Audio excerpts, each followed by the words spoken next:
Welcome back to another episode of GEMS podcast. I'm your host, Genesis Amaris Kemp, and with me today is Linda Ugelow. And here's a bit about Linda.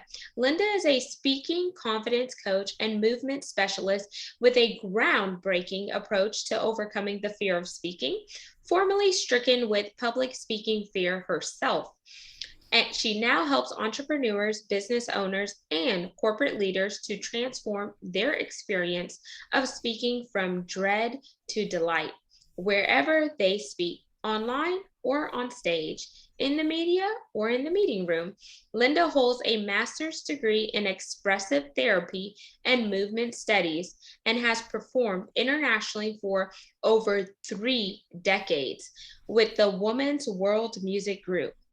Libana as a singer, bassist, percussionist, and principal dancer. She hosted the TV show Women Inspired and is the author of the book Delight in the Limelight. Overcome your fear of being seen and realize your dreams. And without further ado, welcome Linda Ugelow. Thanks for having me here, Genesis.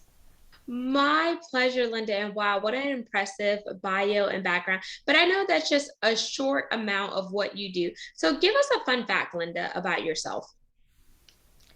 Well, when I look back now over the years, I realize that probably most of my life I've been struggling to find a way to feel comfortable expressing myself. And you can kind of weave that together from the bio that you read, that I have a background in expressive therapies and that I've performed on stage. And I think all of these things speak to the fact that I am somebody who has been trying to come out and feel comfortable in my own skin. Well, of course, there is a journey in that for everybody, I believe. And that even as we become more and more comfortable, there we'll never stop growing. I love that because each time we go through life and we go through circumstances, we are constantly finding ourselves as well as redefining ourselves based on personal and professional growth. And I want you to talk about your degree in expressive therapy because you're actually the first person I met with that degree. What exactly is expressive therapy and how do you use it in and throughout what you do on a day-to-day basis? Yeah, so it's probably expressive arts in therapy. So it's using drama, writing, music, dance. I think I'm missing one, and art, and art, to in a therapeutic setting. And the degree actually is or was meant for working in clinical settings, so hospitals and various institutions or educational settings. I actually did an independent study because I didn't feel drawn to the clinical setting. I wanted to work with quote unquote normal people. And it wasn't actually until recently when I became a speaking confidence coach that I thought, oh, this is what I got my degree for, because I'm able to utilize things that I learned in that experience in helping people feel more comfortable in their skin and more comfortable speaking. So, for instance, we might use writing prompts, or we might use creative journaling, or drawing, or we'll use some of the movement therapy work that I was trained in to allow ourselves to be seen in how we move, because a lot of people feel so awkward, they don't want to be seen, they don't want to get up and move, and yet when we speak, well, I mean, we could be speaking on a podcast where people don't actually see us, but if we're speaking online as we are right now, or we're speaking in person, we are using our bodies to speak. Our voices do not come out of a speaker somewhere. They are emerging from our bodies. And we also do express with our bodies, whether we move our bodies or we don't. We are always expressing with our bodies too. So ideally, we want to feel relaxed and at ease and trusting our bodies to further express ourselves so that we can be more understood and we feel like we are able to take what is inside us and bring it out to others in a way that's satisfying. And I like that because that's so true. Because so many times, whenever you talk to someone who has a fear of public speaking, you ask them some questions and they give you their answers. And then you tell them, okay, what about if you change this, this, and this? And they make those small changes, and you start to see how they, rise up to the occasion, how they just open up, whether if it's them relaxing their shoulders, softening their eyes, maybe using some hand gestures, because sometimes when you use hand gestures, it's a form of you expressing yourself and really being free. So when clients come to you, Linda, for help with gaining their confidence, taking on their ownership, and really finding their voice so they could be the voice for the voiceless, what are the first questions, or what are the first things you go through with them? Well, I have a fairly different approach than most speaking coaches. My feeling is that the fear of speaking is sometimes, but in the minority of cases, that people don't feel prepared in what to say. The people who come to me are generally people who are very prepared. They're over prepared even. They prepare so much because they feel nervous. So people don't come to me to write a good script. People come to me to get over their fear. And the first thing that I take them through is looking at, well, what is the fear there for? What is the fear trying to tell you? Because I realize that fear is not a random emotion without a cause. And it's not the villain, it's the messenger. It's pointing to things in the past, whether experiences or messages we received, usually a number of them, that join together and lead us to believe that it's not safe. Now, it may be that you feel safe in some situations, but not in others, with some groups of people, but not other groups of people, or with some amount of people, but not in another amount. And it's not always that you're comfortable speaking to one or two, but not to 1,000, because I have people who come to me who are comfortable in front of 1,000, but shaking their pants if they're talking to 10. So it's very individual. So what we do together when people come to me is we start unearthing people's experiences, like where in the family or where in school or where in the community did you feel either diminished, ridiculed, hurt, rejected, pressured to perform before you were ready, judged, evaluated, scrutinized, or, even sometimes things that we think of as positives in our life. Let's say valedictorian in school, well liked by all their peers, had a really wonderful home life, yet they still hold themselves to such a high degree of perfection because somehow they've equated in their mind, people like me because I'm perfect. So the idea that they might not know the answer to something that someone asks them, or they might make a mistake or stumble over their words, feels horrific to them. Even if they do something that they might even grade as a 96%, it still feels like tragic to them that they're not at 99. So these are the kinds of things that we dig around and look through, because I don't know if you've heard of Louise Hay, who is like of Hay House Publishing. She was somebody who popularized affirmations, and she used to say, if you want to clean the house, you got to see the dirt. So that's what we're doing. We're looking at it, and not so much dirt in a negative way, but more like, let's honor the experiences that we had and bring compassion and understanding that those experiences, yes, indeed, made us feel unsafe. So that's the starting point. And it sounds like the starting point, Linda, is you doing a RCA, root cause analysis, with each individual to really dig deep, go beyond the surface level, and really see, okay, are there any past experiences? Are there any traumas?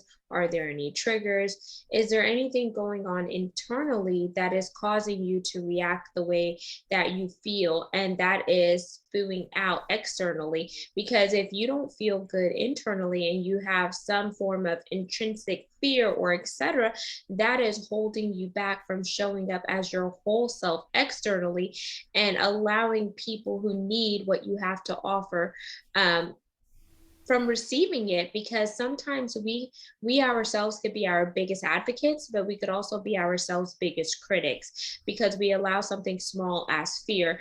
And if you unpack what fear is, I've heard it said this way: false evidence appearing real is what fear is. So if you think about what is the false, what is the evidence, what's appearing, and is it really real? And if you overcome those things, then you see how fear is just maybe just a mindset condition. But if you do some tweaks, then you start to see how you can live your life optimally, in my opinion. Would you agree or disagree with that sentiment?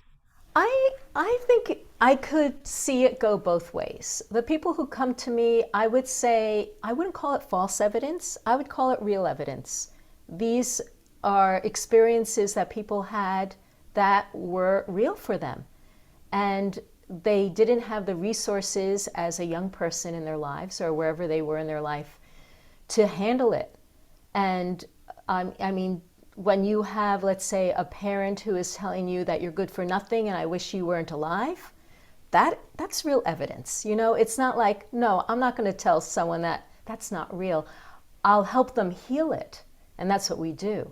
But I feel like what that, you know, when I first heard that acronym, I thought that kind of excited me. I really liked it. It felt hopeful in some way. But when I actually tried it on for myself, I realized, no, I don't want to dishonor the experiences I had. They were real for me. And yes, that doesn't mean I'm stuck with them. Absolutely not. I am here to help people get over their past and move on. For absolutely, there's no question about it. But I also want people to bring a sense of honoring to the experiences that they had so that they realize, yeah, it makes sense that I feel afraid. Maybe not everyone would have felt afraid in the circumstances that I was in, but I did because of who I am and what my resources were at the time. Okay, I like the Yeah. variation that you offer there because it's a different perspective to show honor on why you feel a certain way. And then once you honor that, then you're able to move forward, is what I'm hearing. So, Mm-hmm. Linda, when you think about your personal fears with speaking, what was your personal fear and how hard was it whenever you were in that fear, and how easy was it for you to come out? So I want to hear both sides of it. Yeah, for sure. Well, I was somebody who was into dance for a reason, and that was because I didn't have to speak. And, and when I was in grad school, that expressive therapies, I was offered the opportunity to give a talk to all the department heads on this particular modality that I was focusing on called authentic movement. And it's improvisational. And I am very into improvisation. And I thought, well, I don't know how to give a talk, so I'll just improvise it. And as the people started to come in, my heart started to beat faster and faster. And suddenly when it was time, yeah, exactly like that, fluttering, and I was shaking, and my mouth felt like a vacuum came in and sucked out all the saliva. It was bone dry. And when I opened my mouth, I had no sound, let alone words. And I was standing there like a fish, opening and closing my mouth. And finally my advisor leaned forward and whispered, "Do you need a glass of water?" And I nodded. I couldn't even say yes. I nodded, and she brought me water. It got me my sound back, but I have no idea what I said that day. I was like out of body, humiliated, embarrassed, and I made the decision I would never speak again in public that way. And I didn't for the next decade until I had this urging cause in me that I needed to get out, and it it was about raw milk, of all things. I had been turned on to the idea of raw milk from my sister, who had adopted a child and was making her own formula using raw milk. And I did some research. I thought, wow, this is cool. I think I want some. And I tried to find some in Massachusetts, and it was illegal. And I finally reached out to, I was an organic farmer at the time. I reached out to the Organic Farming Association. I said, I think this is a cause that the farming community needs to take on. We need dairies to be licensed in raw milk. And the director said, you're right, Linda. I'm going to give you 2 minutes to speak at the summer conference. There'll be 1,200 people there listening to you. And I went, ah! I said, can you do it for me? And she said, no, you're the one who has the passion and the information. Just write it out and read it. So I did that, and the short story is that I had a fantastic response. We now have 23 licenses in Massachusetts selling raw milk. I don't even drink milk anymore, but I feel proud about that. But the thing is, I was still afraid. And in my performing group, as you read, I performed more than 3 decades, I was afraid to introduce a song. Even just announcing the name of the song, like, okay, the next piece is this, but usually we had to give a little description. Again, it was that like racing heart. And when I knew I had to introduce a song, the 3 pieces prior, I would be messing up because I would be distracted, and I just couldn't stay centered. So then fast forward, I decided to become an online entrepreneur in 2014. And in 2015, there was this brand new app that was going to change the online space forever. And it was called Periscope. Do you remember Periscope? Vaguely. I vaguely remember Periscope because I never got on it, but I do remember some people were jumping on the bandwagon. But a little disclaimer, I was anti-social media up until last year whenever my book came out, and my publisher told me you need to get on social media. Yes, so I was kind of the same way. So like in 2015, I realized I made my website, I started to reach out to people, and I knew people needed to find me. So Periscope was the first live streaming app. Of course, 9 months later, Facebook took it on, so a lot of people moved from Periscope to Facebook, and then we have Instagram and Snapchat and TikTok. I mean, we have all these apps now, right? Zoom can even be live streamed. YouTube, all these things. But then it was novel, it was brand new, and all the marketing gurus said, get on every day to build your following. And I thought, I've always been late to the game. I'm going to be an early adopter. I'm going to do this. I'm going to get on every day. And oh my God, it was terrifying. It was terrifying. There was no, like, you would go live and people would come on from all over the world. You'd see the names of people on the screen from Turkey and India and France and California. And I just thought, I'm going to faint. And so I did, because I'm a, expressive arts therapist, a movement study specialist, I had a lot of tools. I would do kicks and punches, and I dance, and I do affirmations and meditation, and I looked up all kinds of things on the internet, like reframe your fear as excitement, as if I couldn't tell the difference. Or don't think of yourself, think of your audience, which was so great, but it's hard to do when you're having a panic attack. Or feel the fear and do it anyway. That's the biggest one, right? And I'm thinking, okay, I'm doing it, but how long can I keep it up? So after a week, I was like thinking, wow, this is tough. And I reached out to my video mentor at the time, a woman named Holly Gill, and I said, she was the one who turned me on to Periscope. I said, are you afraid too? Like, is it just me? And she said, oh, everyone's like that at the beginning, Linda. You'll be fine. It takes about 75 days to adjust. Wow, that doesn't even seem like a long time when you really think about it, 75 days to adjust, and then you're in your element because you got out of the uncomfortable, out of the unfamiliar, into your comfort zone. You figured out your personal rhyme or reason, and then you're rocking and rolling. And whenever you look back, you're like, oh, what was I really even afraid of?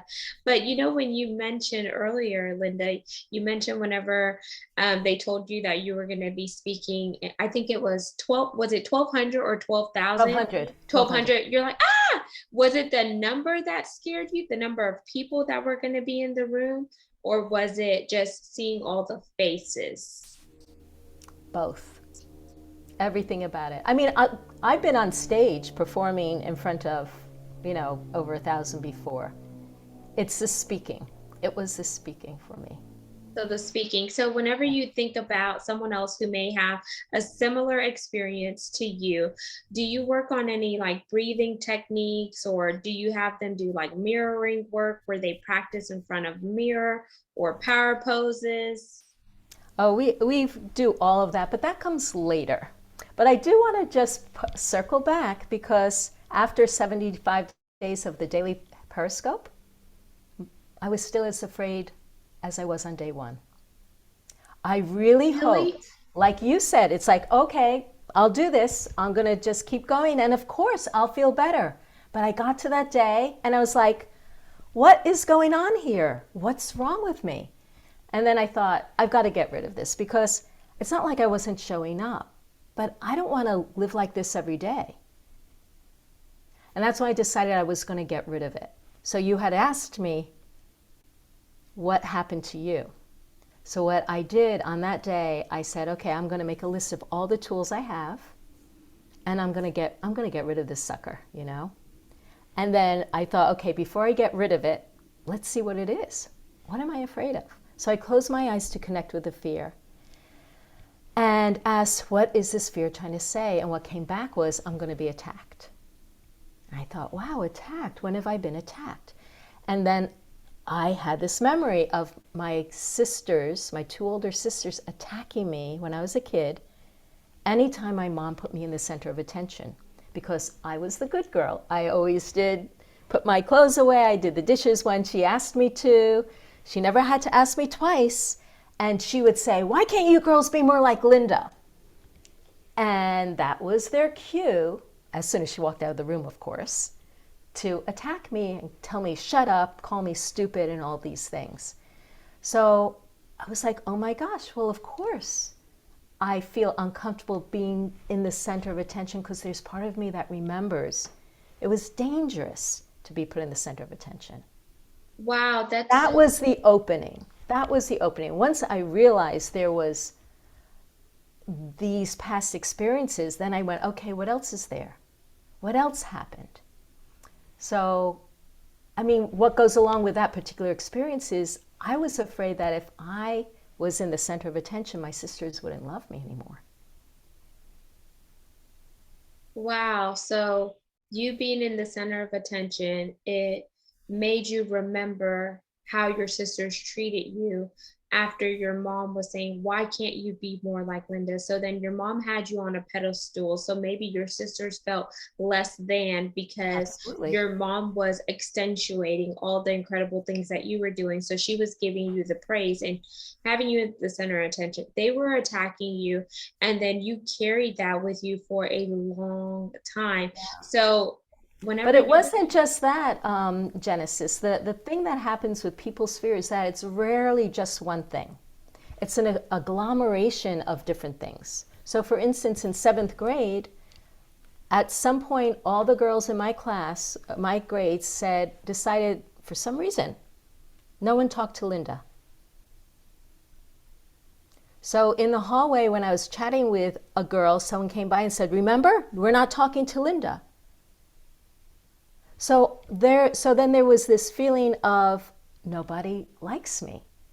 Nobody's interested in what I have to say. I'm not worthy. So probably on its own, either of these things might be fine, but come together, plus, plenty of other things of being in school, seeing kids ridiculed when they stand in front of the classroom and they they're not prepared and everyone's snickering, that kind of thing. We build up this fear of it's dangerous to be standing in front of others. So that's what I want to make the point, that it's not just one thing. It's usually a number of different things that come together and conspire and lead you to believe it's not safe.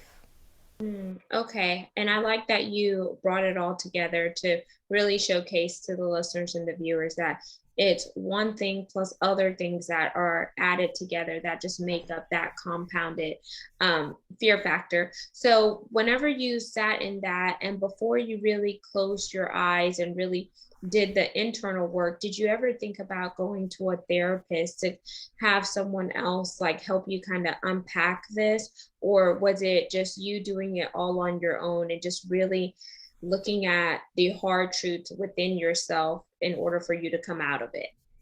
Well, truthfully, it didn't even occur to me that this was something I could work on until day 75.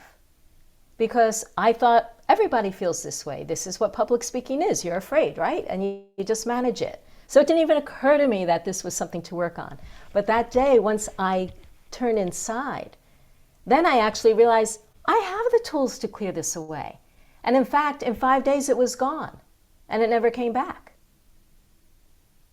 That is impressive. So at day 75, you still felt the fear. Then you went inside internally and did the work based on the tools you already had. And you saw a 5-day turnaround where you got over it and never saw that ugly fear again. And now here we are. Yep. And it was amazing. And the interesting thing was, it didn't even occur to me to use to help other people in this way. But as I shared it with other people, they came out of the woodwork. They said, "Oh, can you do it with me too?" And I thought, well, I'm not sure if it'll work because I know my story. I know these are the tools that work for me. Will they work for you? Let's find out. But it turned out they did. That is amazing and impressive because so many times we have things that we use in our personal life as well as our professional life, and we never think about sharing those things with other people until someone asks us. And when they do, and you share, you're amazed at the results that individual sees. But if we were just bold and just say, yeah, sure, why not? If it works, it works. If it doesn't, it doesn't. At least we try. So with that, Linda, I want to wind down and I want you to leave the listeners and viewers with 1 or 2 gems. And remember, the core pillars of Gems podcast is to educate, inspire, and motivate. So what are your gems you would like to drop today? I would say that if you are feeling resistance, don't ignore it, but to look at it and see what it's trying to tell you. Number 2, and I'm sure that you've had other people speak about this and you speak about it yourself, notice where you may be bullying yourself inside. Because if you don't feel comfortable around a bully, which we don't feel safe around a bully, and you have voices in your head telling you that you're not any good, or you look like a wreck this morning, look at the bags under your eyes, consider changing that around and treating yourself like someone who you love.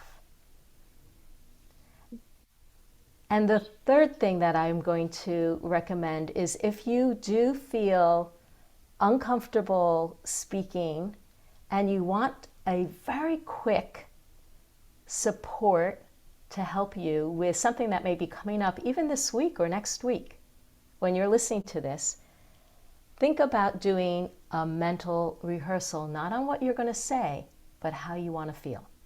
So allow yourself to get into a very relaxed state, like close your eyes and release all the tension in your body, and then picture yourself, if you're speaking on camera or you're speaking in person. This could be for a conversation that you're going to have or a meeting that you're going to be in. You can imagine yourself feeling cool, calm, dynamic, relaxed, funny, whatever it is that you have in your imagination that you want to be like and you want to feel like, imagine doing that.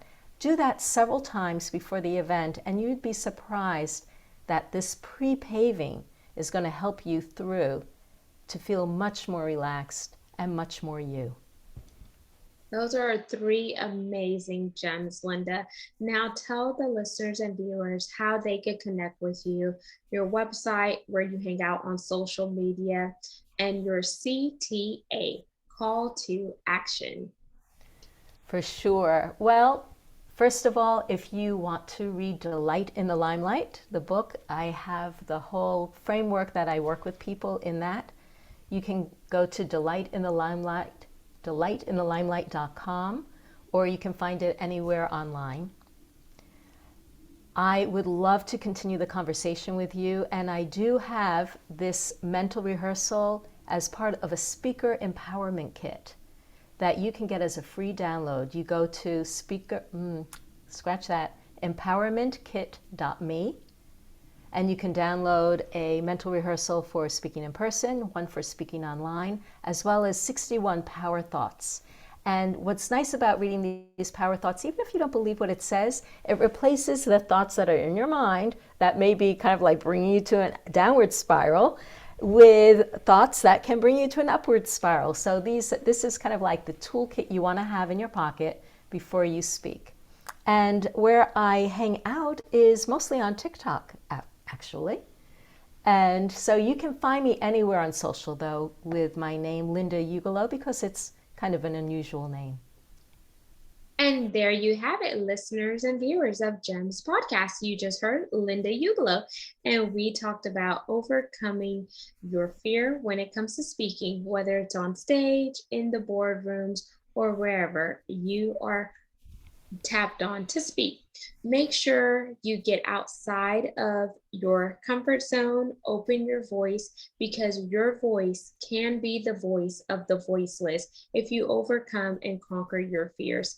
The sky's the limit. The world needs you, and you are a masterpiece. So be true to yourself, be authentic, and be uniquely you, because there's only one you with your voice, and we want to hear it.